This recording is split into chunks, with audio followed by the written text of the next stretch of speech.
Kuku Raadios välja öeldud seisukohad ei pea ühtima Kuku Raadio seisukohtadega.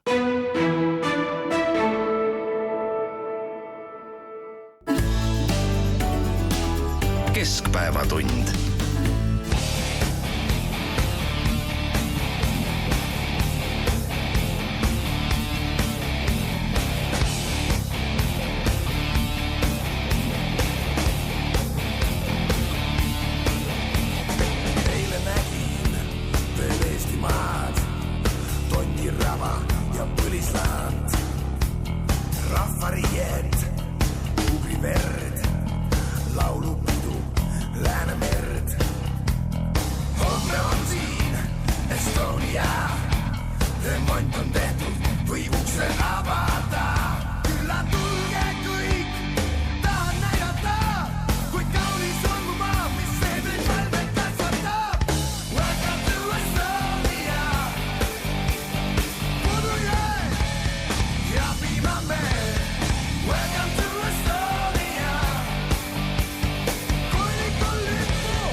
Uudiseid koduvabariigist. Tere, siin Keskpäevatund ja Kuku Raadio. Tallinna suvises otsestuudios Ainar Ruussaar, Marek Strandberg ja Priit Hõbemägi. Laulis Tanel Padar ja The Sun ja lugu oli Welcome to Estonia. Loomulikult, kelle peas asjad klikivad, see sai aru, miks me seda lugu täna mängisime. Kunagine Welcome to Estonia kampaania, millega siis Eestit sooviti maailmas tutvustada, see algas aastal 2002, seda tegi siis ettevõtluse arendamise sihtasutus ja see maksis toona 13 miljonit krooni. Nüüd, kui me meenutame siis mööduvat nädalat, siis ma arvan, et iga kuulaja tähelepanu ringi on jõudnud siis see, et Tallinnat külastas 20-aastane nooruk, kes on tuntud striimerina, kes teeb siis otseülekandeid nendest maailma kohtadest, mida ta külastab. Ta külastas Eestis ka Stenbocki maja, kohtus peaministriga, käis saunas, vihtles, sõi hapukurki, kama ja nii edasi. Veetis Eestis tegelikult ainult mõned tunnid, aga kisa ja kära sai nii palju, et pole sellist sündmust nagu tükk aega olnud. Nüüd paljud on kritiseerinud siis seda striimerit, keda tuntakse Speedi hüüdnime all, et milleks meile sellist tegelast siia vaja on, et tal on küll 42 miljonit jälgijat, aga need kõik on tühja taskuga noorukid kuskil Ameerikas ja mis neile ikka sellest Eestist rääkida. No ütleme nii, et eriti kalliks see lugu ei läinud, maksiski ainult 30 000 eurot, peamiselt siis eralennuki ja tema turvameeste peale. Aga kui me meenutame seda, millised kampaaniad siis Eesti tutvustamiseks tehtud on ja seegi selle Speedi külaskäik oli korraldatud siis Visit Estonia poolt, ehk et see on nii-öelda riiklik ettevõtmine, siis 2002. aastal siis Evelyn Int-Lambot, kellest hiljem sai president Ilvese abikaasa, korraldas Welcome to Estonia kampaania, maksis 13 miljonit krooni. 2008. aastal hakati juba uut otsima, aga esialgu kujundati Welcome to Estonia selliseks Welcome to Estonia kleepsuks või kujundiks, mida me siiamaani siin-seal võime näha ja mille üle väga palju nalja heideti ja 2017. aastal esitas riik juba uut Eesti brändi, see oli Rändrahn, millele kulus 200 000 eurot, sellegi üle tehti väga palju nalja ja selle najal loodeti hakkama saada, nagu toona räägiti, järgmised 10-15 aastat, aga nagu näha, Speedile seda enam ei näidatud, kuigi pole möödunud isegi 10 aastat. Jah, Dorem Watkins ehk Speed tegelikult teeb Euroopa turneed ja enne Eestit käis ta Slovakkias, Poolas, Lätis, Leedus, Kreekas, ka Soomes, Horvaatias, Sloveenias, Serbias, põikas ka Türki, nii et tegelikult see on üks tema väga suuri Euroopa ringreise selle Ohio's sündinud ja suures osas ka Ohio's elavale Speedile, aga kui sa, Priit, mainisid turundus, siis jah, et mis on turundus, Rändrahn või Welcome to Estonia, aga ilmselt Eurovisioon, USA presidenti visiidid siia, kullad, Michael Jackson 97 oli ilmselt väga suur turundus, 70 000 pealtvaatajat väidetavalt, laulu- ja tantsupidu loomulikult. Nii et neid turundussündmusi on iseasi, kuidas nüüd neid välja mõelda, kas Rändrahn või Welcome to, ma ausalt öeldes ei tea, kuidas see Welcome to Estonia toimis, et eestlased teadsid seda väga hästi, aga kas seda ka mujal teati, ma ei oska seda öelda. No nii ongi, et selles mõttes ju ma arvan, et me peaksime antud hetkel püüdma lahutada kahte asja. Noorte hulgas väga populaarset inimest, kes teeb tõesti mingeid ringreise ja enamus vanema põlve inimesi polnud tast tuhkagi kuulnud, nooremad inimesed valdavalt võib-olla ehk olidki. Tegemist on üsna pehmelt öeldes ekstravagantse tegelasega, kes on kõik võimalikku ka elu jooksul erinevat kurja teinud, kus teda on siis elimineeritud erinevatelt kanalitelt ja üsna selline, kuidas ma ütlen, kraaklev tegelane. Mis ei ole üldse ju midagi imestama panna, et noortele ta meeldib, sellepärast, et kes meist mässumeelne ei oleks olnud, lihtsalt nüüd see mässumeelsus on teistsugune. Küsimus aga, vaadake, tekib ju hoopis teises küsimuses, et kui keegi püüaks nagu ette kujutada, et kas mingit tavalist Eestis või mujalgi pigem sellise kurja tegemisega kuulsaks saanud inimest peaks peaminister vastu võtma, siis mulle tundub, et selle osas on küll natuke liiale mindud, et tõepoolest väga vahva, et ta siin on. Ja ma arvan, et ta on üks väheseid siis Eesti valitsuse juhte, kes teda isiklikult kohanud on, sellepärast, et väärtushinnangute mõttes võiks ju peaminister nagu mitte eputada selle Speedi ees oma mingisuguste saavutuste ja imekspandavate asjadega selle Speedi jaoks, piisanuks, kui ta käinuks saunas, söönuks kama, hapukurki ja muud sellist. Aga miks peaminister, oskate seletada, miks peaminister peab ennast nagu ütlema, tule siia, võtma vastu lühikestes stressides inimese ja temaga midagi tegema. See on labane. Ja peaminister kindlasti on mingisugune kaalutlus. Kindlasti see kaalutlus ei ole seotud väärikusega, me võime oletada, mis asi see on.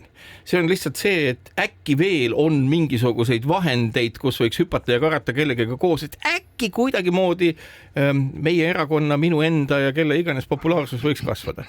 Ja see on nagu iseenesest ka märk, et ega vaadelgem seda kui märki.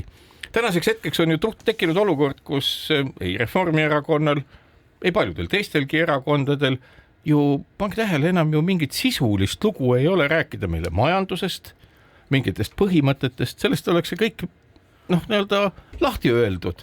Me kuuleme niisugust üldist mula vaid. Ja ta on ütleme päästerõngas ja seda me näeme ju valimistel. Mina ei näe selles probleemi, Marek, et peaminister... Sa ei näe probleemi selles, et peaminister eputab inimesega, kes on väärtushinnangute mõttes veider.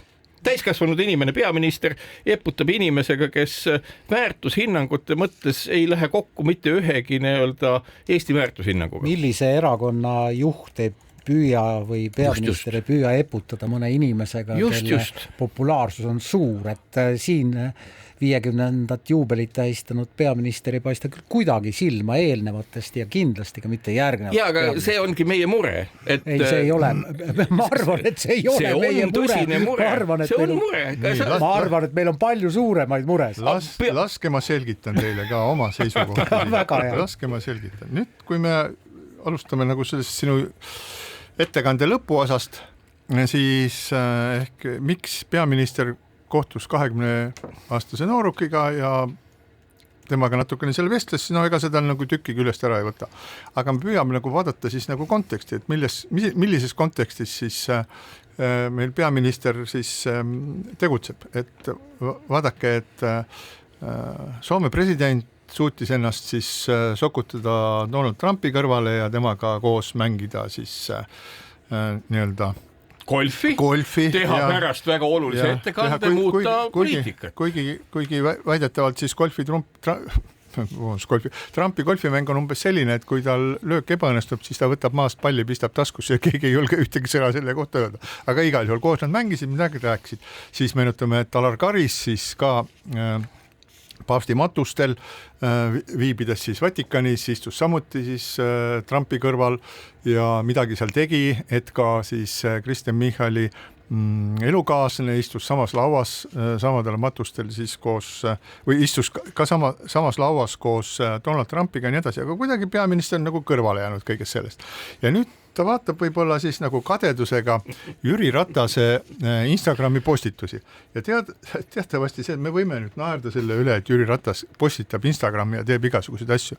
Aga kui te küsite oma teismeliste laste käest mõne Eesti poliitiku kohta, siis nad ütlevad, esimene nimi, mille nad vastuseks annavad, on Jüri Ratas. Ja nad ütlevad Jüri Ratase kohta, et Jüri Ratas on lahe. Et ta kogu aeg teeb mingisuguseid naljakaid asju ja ta postitab ja suhtleb ja talle meeldib nagu noortega seal midagi koos teha ja nii edasi.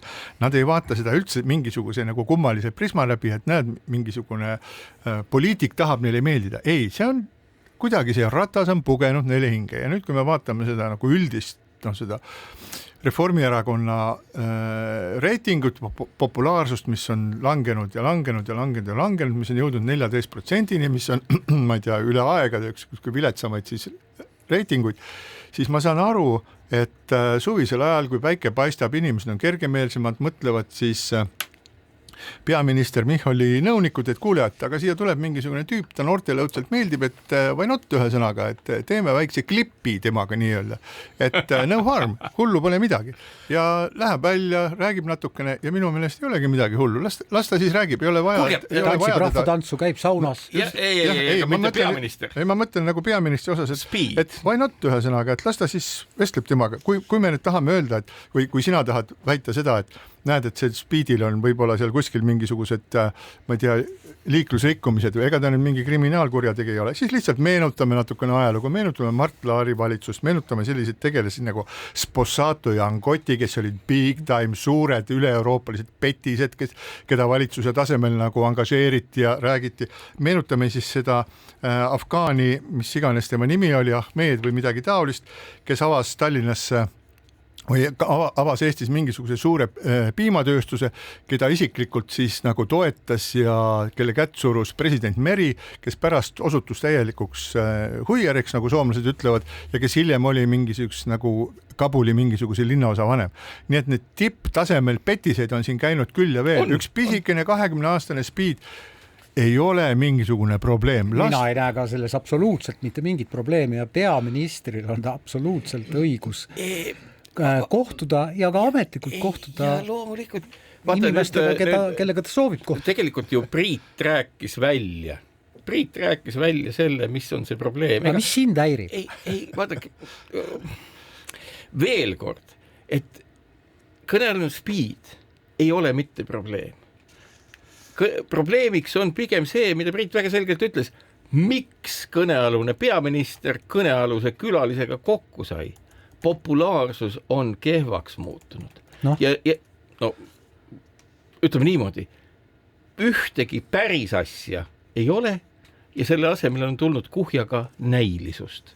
näilisust, mis puudutab seda, kuidas majandus võiks toimida, näilisust, mis puudutab paljusid muid asju ja see on murettekitav. See, mitte küsimuse... Ma tahangi öelda, et see märk, mille kõnealune Speediks nimetatu välja tõi, on murettekitav, mitte tema ise, mitte see asjaolu.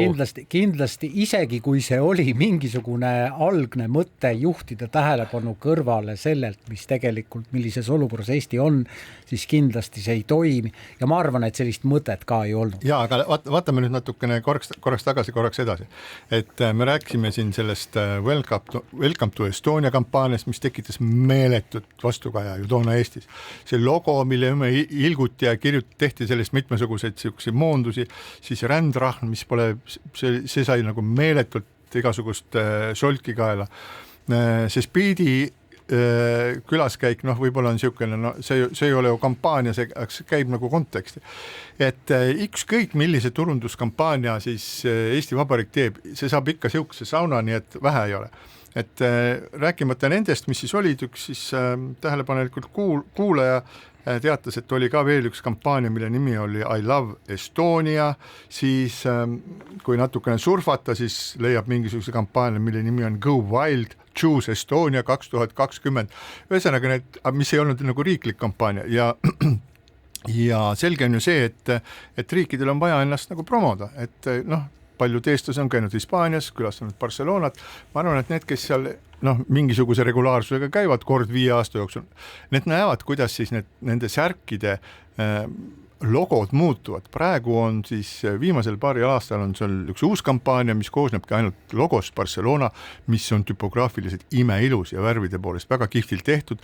Ka eelmised on olnud hästi ägedad. Need on sellised, mida sa vaatad nagu mingisuguste sellist kunstiteostena, mida sa kannad ka kuskil, ma ei tea, mingi särgi peal või kuskil mujal. Et need on sellised väga toredad asjad. Eestil ei ole see nagu esialgu ei ole õnnestunud, aga nüüd on siis välja kuulutatud uus hange, mille suurus oli minu meelest vist 2,6 miljonit eurot või midagi taolist, mis siis otsib riigile partnerid, kes hakkaksid siis tulevikus läbi viima Eesti turundamise kampaaniaid. Et vanakooli mõtlejad võivad öelda, et mis seal on, et paneme New York Timesi paberlehte suure kuulutuse, et külasta Estoniat, see on suhteliselt viisakas koht ja business saab ka ajada, aga ma kardan, et tänapäeval see väga enam ei mõju. Nii et selles mõttes selliste nagu mõjuisikute kasutamine ja tunnistan, võib paista naeruväärne, olen täiesti nõus. Võib-olla see McDonaldsi pükstes nooruk võib-olla ei tundunud kõige ägedam, selline tähelepanu häirega, karjus ja nii edasi. Aga mis seal ikka, ega ta meile nüüd suurt kahju ei teinud, andis nädalaks jutuainet, oleme lõbusamad ühesõnaga ja vajub unustusse. Üks küsimus ka siinkohal, et mida te siis ennustate, kuna ju enne kohalike omavalitsuse valimisi kõik loevad reitinguid ja arvamusi, et kas nüüd see sündmus, kui me saame seda käsitleda kui sellist hetke, kas see sündmus siis kasvatab kõnealuse erakonna populaarsust või mitte? Ei kasvata ega ka kahanda. No võt, nii lihtne see ongi. Kui see nii lihtne on, siis... Ma arvan, et ei kasvata ega kahanda ja kui kasvatab mingil põhjusel peaministri populaarsus selle kokkusaamise pärast, nagu Priit mainis lühikeste pükstega Speediga seal Stenbocki rõdul, siis kasvatab nende hulgas, kes kas ei või veel valida või ei käi veel valida.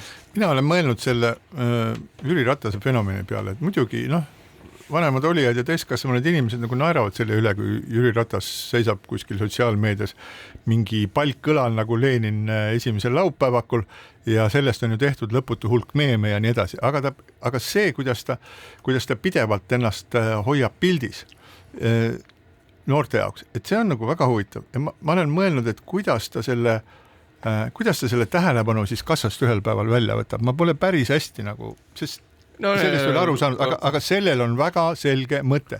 Sa oled mingisuguses olulises rühmas, noorte hulgas populaarne ja kui me nüüd oleme täiesti kristalselt ausad, siis Eesti poliitikutel see ei õnnestu.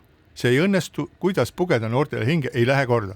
Täiesti kummalisel kombel korvpallitreener Jüri Ratasel, see on õnnestunud, ta tabab mingisugust biiti ja see kindlasti teeb nagu kadedaks inimesi, sest need on Jüri Ratas ise. Õige, ta teeb kadedaks ja tegi kadedaks ka Kristen Michali ja selles mõttes on see väga õige kirjeldus. Just, ja Jüri Ratas iseenesest on ju selline, ta on sellise keskmise põlve vanuselt poliitik, et tal on seda teed minna veel pikalt, kui ta praegu kasvatab nende postituste ja pildikestega endale mingisuguseid tulevasid valijaid, ma ise kujutan ette, et Jüri Ratase ambitsioon ei ole olla mingisugune rea Europarlamendi saadik, see on pigem selline nagu kosumise hetk, isikliku raha kogumise hetk võib-olla, ja ühel hetkel Jüri Ratas, kes on Isamaas, tuleb sealt tagasi ja on taas näiteks Eesti Vabariigi peaminister või kindlasti istub ta siis Isamaa valitsuses, kui me vaatame siis Isamaa populaarsusreitingut ja võrdleme neid kõikide teiste erakondade populaarsusreitingutega, siis teistel on ikka way to go, et jõuda sinna, kus Isamaa on. Ja siis võtab, ja võib-olla siis Jüri Ratas võtab nii-öelda kassast selle populaarsuse välja. Siis tulen mina üleni valges. Ja, aga see on selles mõttes tark tegu, et tõepoolest ehkki Euroopa Parlamendi järgmiste valimisteni on aega veel küll, siis see, mis vahepeal Eestis toimub, on nagu sa Priit viitasid, ilmselt kohati päris tormiline ja see on püha müristus, valitakse ju presidenti. Noorte sihtrühma praegu kasvatada tegelikult on täiesti õige. Vaatasin ka, hiljuti postitas Jüri Ratas väga huvitava mitmeosalise, aga lühikese sellise 2-3 minutilise ringkäigu Strasbourgis, kus ta ise tegi ekskursiooni ja see oli tõepoolest minu jaoks natuke igav, aga noorte inimeste jaoks ilmselt väga köitav. No igal juhul midagi olulist tabab. Ma siin selle presidendivalimiste kohta ütleksin, et presidenti meil nagu ei valita. Et presidendi pannakse ette ja võetakse vastu. Presidendi otsustavad siis erakonnad põhimõtteliselt, nii kurb kui see ka ei ole ja nii kurb kui see ka ei ole võrreldes siis selle üldise sooviga erakondade poolt välja öeldud sooviga, et Eestis võiks presidenti valida otse, et tema siis nagu selline legitiimsus oleks suurem, aga tegelikult on selge, et Riigikogu ja poliitikud ei taha sellist olukorda, seepärast nad tahavad, et nemad oleksid need, kellel on siis palju reaalseid hääli, mida nad on inimeste käest saanud. Aga presidendi puhul on üha selgem see, et erakonnad lepivad kokku, tõsi küll, nüüd siis on see presidendivalimiste seaduse muudatus nii-öelda ootamas ees, mis siis mingil määral peaks seda presidendivalimiste korda muutma, ehk et me oleme eelmiste presidendivalimiste juures näinud, et liiga vähe aega on selleks, et tutvuda presidendikandidaatidega, nad hüppavad välja nagu selline nagu kurat karbist, selline vanaaegne mäng, ja see, et teil on jälle mingisugune presidendikandidaat, keegi temast mitte midagi ei tea, aga nende uute muudatustega, presidendivalimise seaduse muudatustega, siis soovitakse pikendada seda aega, mil inimesed saavad tutvuda. Muidugi, kui nüüd vaadata nagu detaile, siis see on naeruväärne, et 10 minutit enese tutvustust kuskil Riigikogu ees, see ajab pigem naerma, ootaks sellist, ma ei tea, vanakooli pikka ringsõitu mööda Eesti maakondi. Ja viimased valimised ikkagi näitavad, et Riigikogu ei suuda presidenti valida, et ikkagi teeb seda valimiskogu. Nii on. Aga siinkohal väike paus.